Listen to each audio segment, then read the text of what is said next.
The art of burning yourself out. We don't mean to burn ourselves out. No one wakes up and says, "Today I'll set myself on fire for productivity." But almost everyone does, in small, invisible ways. We stay up late finishing one more email. We open messages before we've opened our eyes. We call the noise hustle and the anxiety motivation. Somewhere along the way, exhaustion became a badge of honor. You post about it online. Another 80-hour week. Let's go. And people congratulate you for the slow collapse of your nervous system. That's not resilience, that's confusion. The hidden craft of exhaustion. Burnout is sneaky. It rarely begins with meltdown. It begins with perfection, with wanting everything to go right all the time. You tell yourself, it's just a busy season. But the seasons never change because the world rewards burning more fuel. Every ping, every metric, every urgent request tells you, if you stop, you'll fall behind. The ancient Stoics would shake their heads at that lie. Seneca warned that life is short, not because time is cruel, but because we waste it belonging to everything, except ourselves. Ask yourself sincerely, who owns your hours? Your calendar might. Your inbox might. But does your mind still belong to you? Why we worship the flame. Burnout feels noble because it looks like effort. The harder you push, the more dedicated you appear. But smoke isn't light, it's just what's left when the light has no oxygen. You don't have to reject discipline or ambition. You just have to realize there's a difference between driving and drifting. Driving is intentional. You know where you're going. Drifting is when momentum takes over, and you confuse motion for meaning. A stoic mind lives deliberately. It acts with purpose and rests with purpose too. Marcus Aurelius used to remind himself every morning, I have work as a human being. Not endless work, purposeful work. If purpose leaves the room, what remains is ego, and ego will run you until the fuel runs out. When rest feels wrong. Isn't it strange how guilty we feel for resting? You sit down for 5 quiet minutes and a tiny voice says, you should be doing something. Like peace needs permission. That guilt is conditioning, not conscience. The modern world sells busyness as virtue. We glorify grind culture as if rest were weakness. Yet every system in nature works on cycles. The heart beats, then pauses. Waves rise, then retreat. Seasons bloom, then recover. Why do we think we're the only living things exempt from rhythm?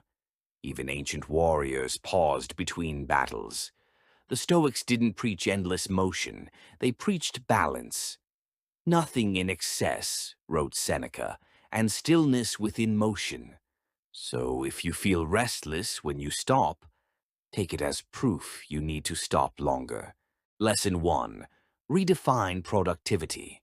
Productivity isn't about hours. It's about focus when it matters and peace when it doesn't. Checking your phone every 5 minutes isn't control. It's compulsion. Walking away from your desk for a mental reset, that's control. Picture your energy like the battery icon on your phone. Each notification, each decision, each worry drains a few percent.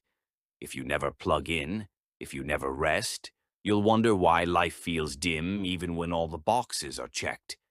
Recharge isn't optional, it's responsibility. A Stoic would say you're not here to impress the algorithm. You're here to live by reason, not reaction. Lesson 2. Create intentional gaps. The fastest cure for burnout isn't a vacation, it's space. Tiny spaces every day where nothing competes for your attention. Call them white zones. 10 minutes with no stimulation, no phone, no music, no multitasking. Just think, breathe, stretch, notice. You'll be amazed how many problems solve themselves in silence. The Stoics used journaling for that gap.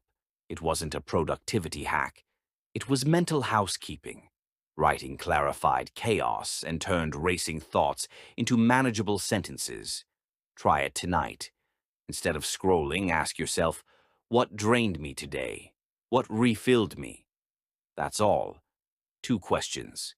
You'll start to see patterns, people, tasks, thoughts that always cost too much peace. Knowledge becomes the first defense against burnout. Lesson 3. Detach from the finish line. Another reason we burn out is the illusion of arrival. We think peace waits on the other side of achievement. Finish this project, buy that thing, reach that milestone, then I'll rest. But finish lines keep moving.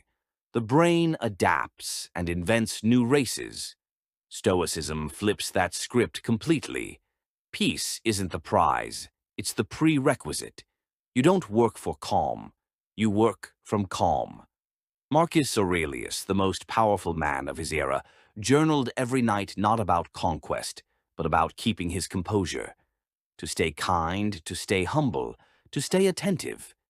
If an emperor needed reminders to slow down, maybe we can forgive ourselves for needing them too. Lesson 4. Know you're enough. Burnout often hides under ambition that lost its boundaries, the constant whisper, more, faster, bigger. But the human soul has limits. Without them, pleasure dulls, success empties, and rest disappears. A Stoic practice. Define your enough. Enough money to feel safe. Enough recognition to stay motivated. Enough work to feel meaningful. Once you name it, you can stop chasing endlessly, because you'll know when you've crossed from growth into greed. Freedom begins when you can look at your life and say, I already have what matters. Lesson 5. Anchor yourself in something still.